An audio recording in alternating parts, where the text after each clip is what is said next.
ಬ್ರಹ್ಮಶ್ರೀ ನಾರಾಯಣ ಗುರುಗಳ ಒಂದೇ ಜಾತಿ ಒಂದೇ ಮತ ಒಬ್ಬನೇ ದೇವರು ಎಂಬ ಜೀವನ ಸಂದೇಶವು ಮನುಕುಲದ ಅಭ್ಯುದಯಕ್ಕೆ ನಾಂದಿಯಾಗಿ ವಿದ್ಯೆಯಿಂದ ಪ್ರಬುದ್ಧರಾಗಿ ಸಂಘಟನೆಯಲ್ಲಿ ಬಲಿಷ್ಠರಾಗಬೇಕಾದರೆ ಸಮಾಜದ ಕಟ್ಟಕಡೆಯ ವ್ಯಕ್ತಿಗಳನ್ನು ತಲುಪುವಂತೆ ಆಗಬೇಕೆಂದು ಶಾಸಕ ಡಾಕ್ಟರ್ ಮಂತ್ರಗೌಡ ಹೇಳಿದ್ದಾರೆ.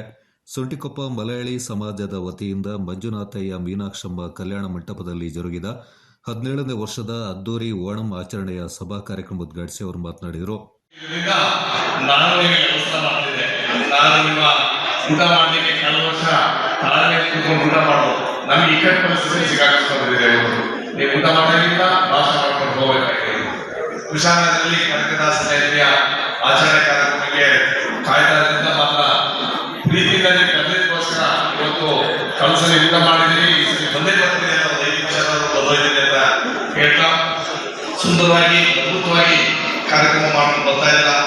ನನಗೇನು ಖುಷಿ ಏನಂತಂದ್ರೆ ಈ ಸಾರ್ವಜನಿಕರಲ್ಲಿ ಹಬ್ಬ ಆಚರಣೆ ಮಾಡುವಂತ ಸಂದರ್ಭದಲ್ಲಿ ಎಷ್ಟೋ ಜನ ಪ್ರಸ್ಥಾನದಲ್ಲಿರುವಂತ ಸಂದರ್ಭದಲ್ಲೂ ಈ ಮಟ್ಟಕ್ಕೆ ಮನಮನೆಯಾದರೂ ಇಷ್ಟು ವಿಚಾರವಾದ ಮಾಡಲಿಕ್ಕೆ ಆಗಿಲ್ಲಾದರೂ ಸಂಘದ ವತಿಯಿಂದ ಆಚರಣೆ ಮಾಡಲಿಕ್ಕೆ ಆ ಪ್ರಸಾದ ಇರ್ಬೋದು, ಆ ಊಟ ಇರ್ಬೋದು, ಆ ಹೂವಿನ ಅಲಂಕಾರ ಇರ್ಬೋದು, ಡಾನ್ಸ್ ಕಾರ್ಯಕ್ರಮ ಇರ್ಬೋದು, ಎಲ್ಲರೂ ಭಾಗವಹಿಸಲಿಕ್ಕೆ ಅವಕಾಶ ಇದೆ.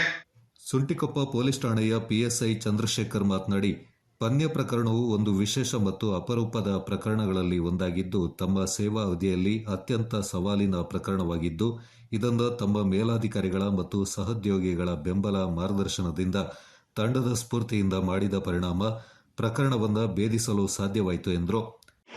ಒಂದು ಕಾರ್ಯಕ್ರಮ ನಡೀತಾ ಇದೆ. ತುಂಬ ಸಂತೋಷ. ಪೊಲೀಸ್ ಸ್ಟೇಷನ್ ನಡೀತಾ ಇರೋದು ಮಳೆಯಲ್ಲಿ ಬಹಳ ಚೆನ್ನಾಗಿ ಅರ್ಥ ಆಗುತ್ತೆ. ಆದರೆ ಅಷ್ಟೇ ಸ್ಪೀಡಾಗಿ ಮಾತಾಡ್ತೀನಿ ಬಹಳ ಚೆನ್ನಾಗಿ ಅರ್ಥ ಆಗುತ್ತೆ. ನಾನು ಕೂಡ ಕೊಡಗಿನಲ್ಲಿ ಹುಟ್ಟಿ ಬೆಳೆದಿರೋದ್ರಿಂದ ಕೊಡಗಿನ ಭಾಷೆ ಚೆನ್ನಾಗಿ ಅರ್ಥ ಆಗುತ್ತೆ. ಏನಿಲ್ಲ, ನಮಗೀಗ ಸನ್ಮಾನವನ್ನು ಮಾಡಿದ್ದಕ್ಕೆ ಬಹಳ ಸಂತೋಷ. ವೇದಿಕೆಯಲ್ಲಿ ಎಲ್ಲ ಈ ಕಾರ್ಯಕ್ರಮದ ಅಧ್ಯಕ್ಷರೇ, ಈ ಕಾರ್ಯಕ್ರಮದಲ್ಲಿ ಹಾಸನರಾಗಿರ್ತಕ್ಕಂಥ ಸಮಾಜದ ಎಲ್ಲ ಗಣ್ಯರೇ, ಸಮಾಜವನ್ನು ಮುನ್ನಡೆಸ್ತಾರೆ. ಜಿಲ್ಲಾ ಪಂಚಾಯತ್ನ ಮಾಜಿ ಸದಸ್ಯ PM ಲತೀಫ್, ಮಡಿಕೇರಿ ಹಿಂದೂ ಮಲಯಾಳಿ ಸಮಾಜದ ಸ್ಥಾಪಕ ಅಧ್ಯಕ್ಷ KS ರಮೇಶ್, ಗ್ರಾಮ ಪಂಚಾಯತ್ ಅಧ್ಯಕ್ಷ PR ಸುನಿಲ್ ಕುಮಾರ್, ಕೊಡಗು ಜಿಲ್ಲಾ ಹಿಂದೂ ಮಲಯಾಳಿ ಸಮಾಜದ ಅಧ್ಯಕ್ಷ VM ವಿಜಯನ್ ಮತ್ತಿತರ ಪ್ರಮುಖರು ಈ ಸಂದರ್ಭ ಪಾಲ್ಗೊಂಡಿದ್ದರು. ಕೊಡಗು ಚಾನಲ್ ವರದಿ ಸುನಿಲ್ ಪೂಜಾರಿ, ಸುಂಟಿಕೊಪ್ಪ. വർഷമായി ഞാൻ ഈ വേദിയിലേക്ക് വരുന്നത്. 1-2 വർഷം മിസ്സായിട്ടുണ്ടാവും.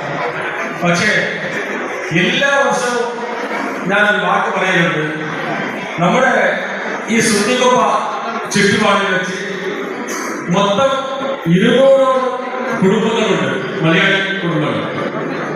പക്ഷേ എല്ലാ വർഷവും ഇവിടെ നടക്കുന്ന അതിവിപുലമായ വമ്പിച്ച പരിപാടിയിലേക്ക് എല്ലാവരും എത്തിച്ചേരുന്നത് കുറവാണ്.